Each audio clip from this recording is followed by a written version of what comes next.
So today's video is about an idea about how to check if your pony is rideable by a kid if you as an adult are too heavy to get on the pony.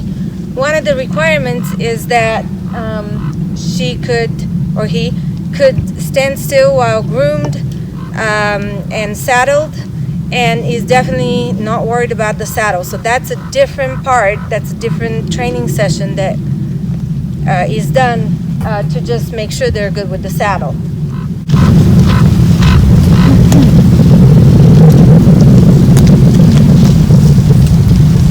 Girl. So you know, if they're good while being cinched and they stand still, that's a good indicator that they're ready for a bigger request from the human.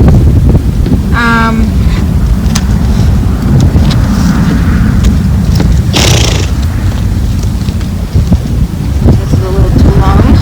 So you need to have your saddle snug as if somebody would be riding the horse.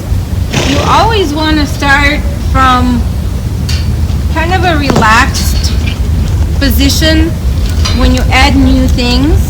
So you have to, it's beneficial for the horse to understand that nothing is going to hurt them or get them. I'm gonna put this grooming bucket over here for these guys to explore.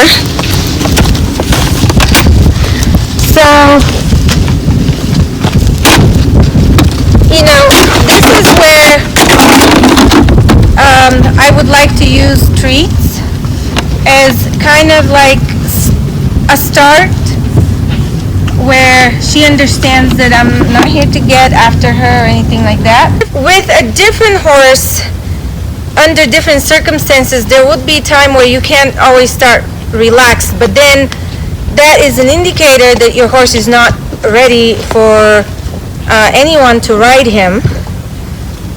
It's, you know, you have to do a lot more work to get him to this calmness and trust and leadership so that they could be safe for a kid to ride. Just because it's a pony doesn't mean it can be ridden, okay? But with Jessie here, we have an understanding, and she's a really good girl. And we'll proceed from here. So the first thing I'm going to ask is if she can move out with the saddle, and I'm going to ask her to walk and trot and then canter. If she doesn't do anything, you know, if that's not a big deal for her, then I would put the dummy on her since I can't ride her myself. Go. Come on, Jess. So when you're asking them to move away, point towards their neck until they make a change. Good girl, Jazz. See her licking and chewing? That means she's processing what just happened. And did I release? And that would be the her answer that she did what I was asking. Good. See, now she understood that meant move out in a circle. And that was great that she understood that. And we're going to stop her. And we're going to turn her the other way. And we're going to ask her again towards her neck. Give her a little feel on her halter. And this time, she was able to understand much quicker. Good girl. And whoa. Whoa. All right. I think the camera might not be seeing, so I might have to come here. And I'm going to give her a little treat again just to communicate with her, hey, I'm not really here to boss you around. We can just partner, right? I mean, leadership is different than bossiness, okay? You have to be a strong leader and they have to do what you ask. However, you don't need to be bossy, right? Or the bad definition of bossy. There's good bossy too, right? Are we good bossy? Yeah. So now I'm going to ask her again. Good. Hopefully she'll go in a circle. gonna ask you for the trot. Trot.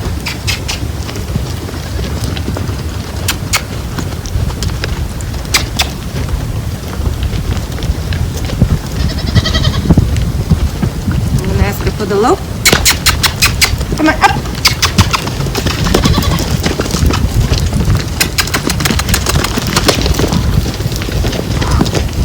And move.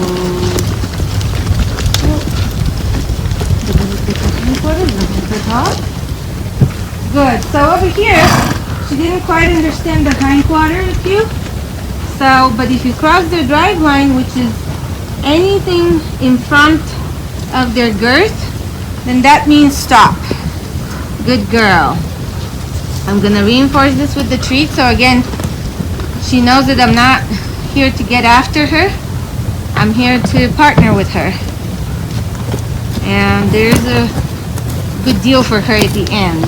Right, baby? Good girl.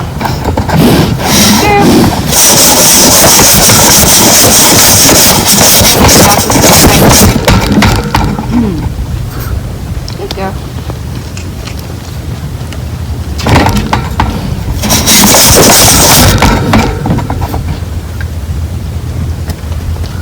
And trot, Jessie. Trot.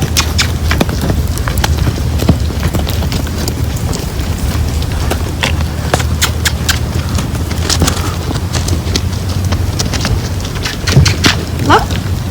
Up.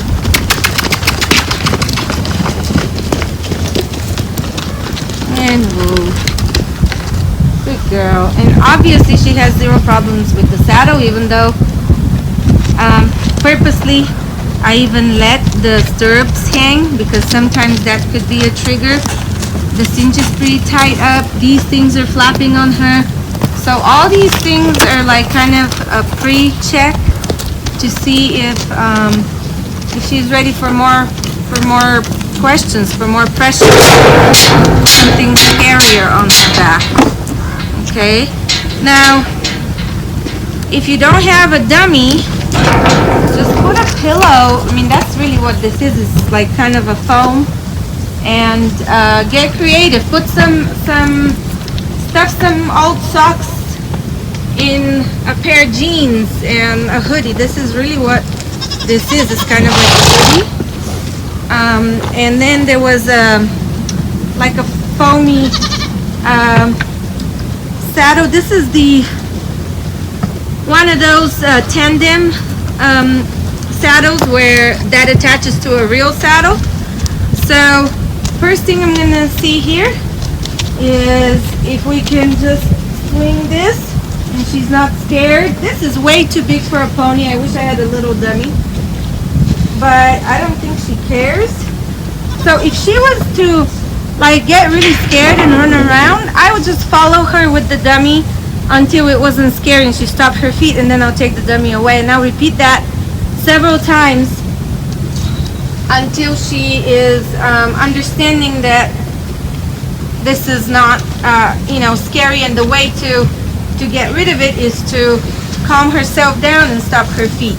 And this is way too big, but we will try it, because again, you're trying to scare them now so that they're not scared of whatever the kid might do when they ride, because kids are like horses. They're a little unpredictable. They can do some funny stuff because they forget they're on a horse and they think it's super fun. And so your horses have to be very, very bomb-proof for that. And again, this is Jessie was a brood mare. She has not been ridden. This is not her regular gig. She didn't grow up as a riding pony. But you can make any horse, you can switch their career. Now, I'm only dropping the lead rope because I know she's not going to go. And I am better with using both of my hands here. But, if you have not known a horse for a long time, then don't drop your lead rope. So, and what you need to do, you can actually drape it like this.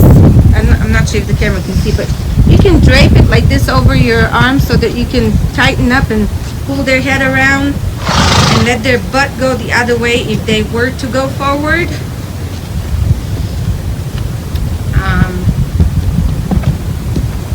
Let's see here. So you can get creative with this. I'm using the straps that kind of came with this.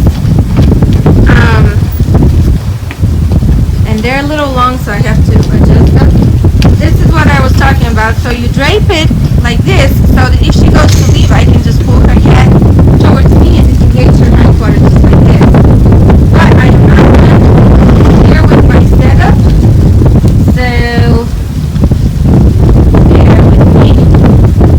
You can attach this however you come up with. This is not something I bought. This is something I made, and I kind of had to think, okay, well, how do I attach things together, and you just kind of experiment. But this is a great way to even maybe test a colt that you're starting, like a bigger full-size horse, and it's a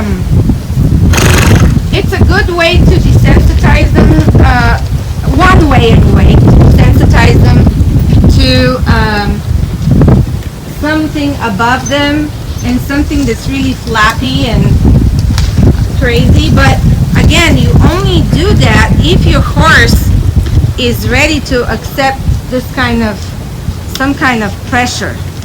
Okay, you can't just, if your horse is still scared of things and it's scared of a saddle and you haven't done your training homework, do not ever put that thing on them and hope for the best. They can really get hurt because you know, when they freak out, they are not thinking, they're reacting, and when they're reacting, things could become really dangerous. And if you are in the pen with them, they can be dangerous for you as well. So you see, this is, I haven't used this in probably 2 years, so it's all weird and discombobulated. But the good thing is, it's building my confidence that Jessie could care less about anything that's flopping on her.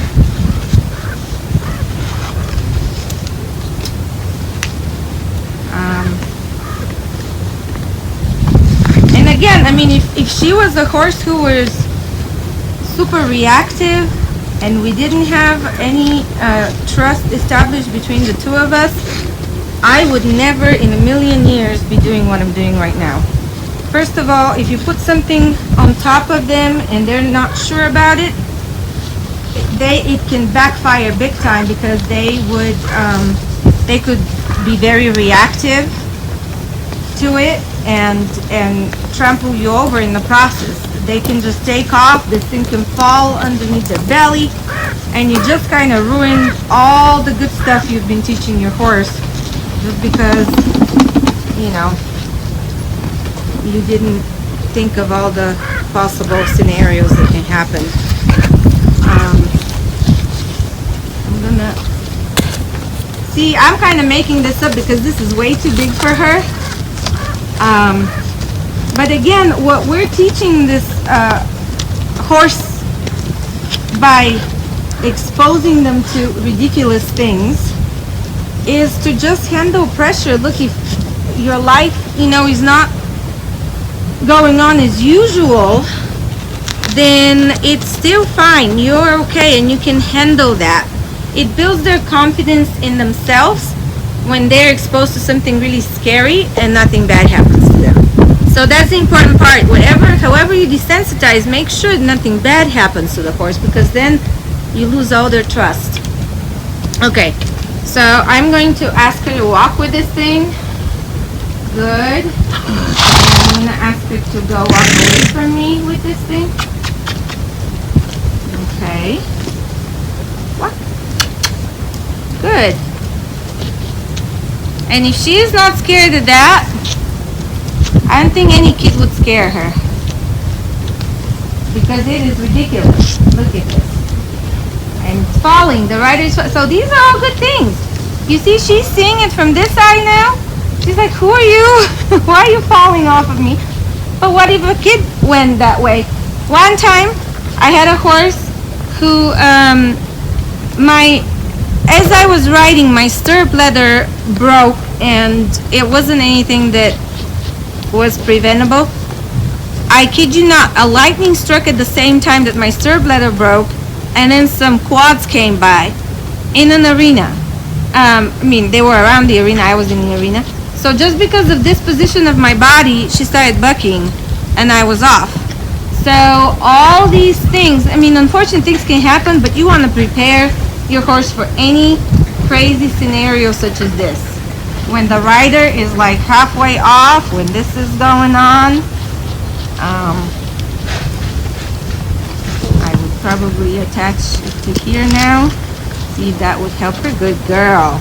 Okay, I'm going to send her off the other way. Now the rider is going to be falling off the other direction. You see? Now it's like, what is this? He's over here. And see how she's a little worried? That's why we do this. Because she needs to handle the pressure no matter what the rider is doing. The good thing is she's not bolting, she's not bucking. She's kind of like, this is really weird. Good girl. Speed up.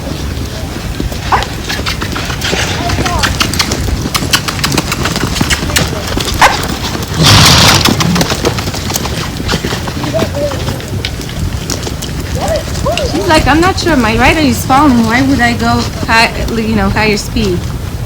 That's a good girl. That's a good girl right there. I'm gonna ask her for the other direction. She needs to handle it. Good. And whoa. Good girl. Good girl. She's licking and chewing. That means she's processing the information. She's a good girl. She's not, bolting off. She's still kind of listening to me. I'm going to ask her to canter the other way just so it can be weird. Come on, walk. Trot. She can't really see me. Trot. Trot. Trot.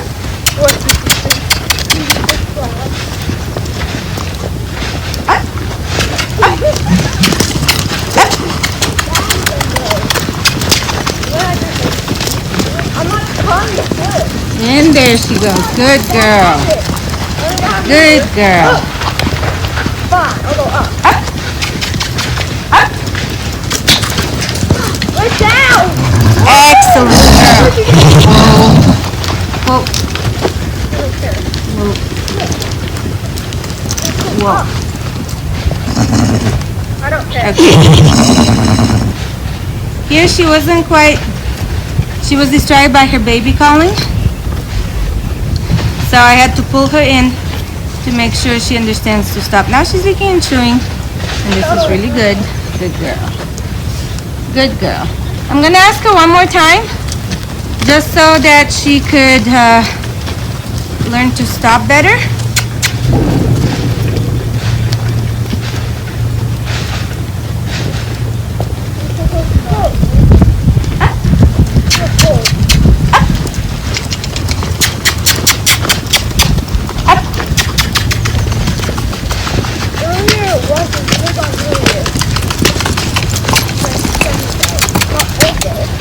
Come on, Jessie.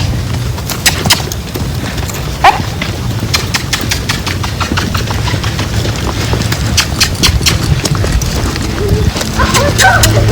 Come on, Jessie. It's okay. Well, the good thing is she wants to stop with it. Come on. Up.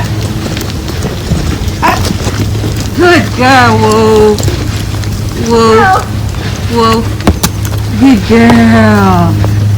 Good girl, yes. Good girl. Okay, so if your horse can handle all this insanity, then chances are you can put your kid on them and be okay with it. See how she's not offering to kick, she's not offering to buck, she's not offering to rear to get rid everything. She's licking and chewing, which is great. I know this looks very extreme. It almost looks like horse abuse, but I find it helps them become more confident and better. It also helps that they would have a career. They wouldn't be sold at an auction. People wouldn't be, getting rid of them because they're not usable, or because they bugged their kid off and now this horse is evil, called evil. They're not evil, they're just not prepared. Okay? They're not stubborn, they're just not taught to give to pressure or answer a question. So it is our responsibility as humans, if we want to be horsemen, horsewomen, it's our responsibility to teach our horses things and to allow them to handle a little unusual, crazy pressure. Because if she can handle this, then your kid can, be flopping on top of her all they want, and nothing's gonna happen. Good girl. Oh, I love you. Good girl. All right, let's disassemble all this craziness. You did great. You did absolutely fantastic. I'm sorry to have asked you all this, but you're such a good girl. All right. This. Again, I would never drop the lead rope on a horse that I knew would bolt. But this one is going to go with some Tito's. And I want to make sure that she is good with everything, including standing still, ground tying. We have taught her these skills already. So this is not new to her, but it's new under this ridiculous kind of pressure. So that's when you test your horse. You want to provoke them to do something wrong so that you can correct it. Not say, oh, well, she was fine and all of a sudden this happened, but it wasn't all of a sudden. You didn't expose them to anything different than what they've been, their regular life is like. So she did absolutely fantastic. Good girl. Good girl. Oh, I love you. Oh, good girl. And it's so important to praise our horses and let them know when they did something really good. It's so important to praise them. It really allows them to do better for us. See all these things here flopping, and I don't want to be sneaking around and making things, oh, let's not scare the horse. No, scare the horse so the horse does not continue to be scared. If you don't ever scare your horse, then they don't know how to handle the scary stuff with a human involved. They know how to do it in the wild. They run away and buck and kick and strike. But with a human involved, you want to make sure that they know how to be, safe with the human. Look at that. You see, this is amazing. Good girl. Good girl. Good girl. Give him some butt scratches. Don't be afraid to do that. All right, my lovely. That's it for today, Mama. Let's take the saddle back.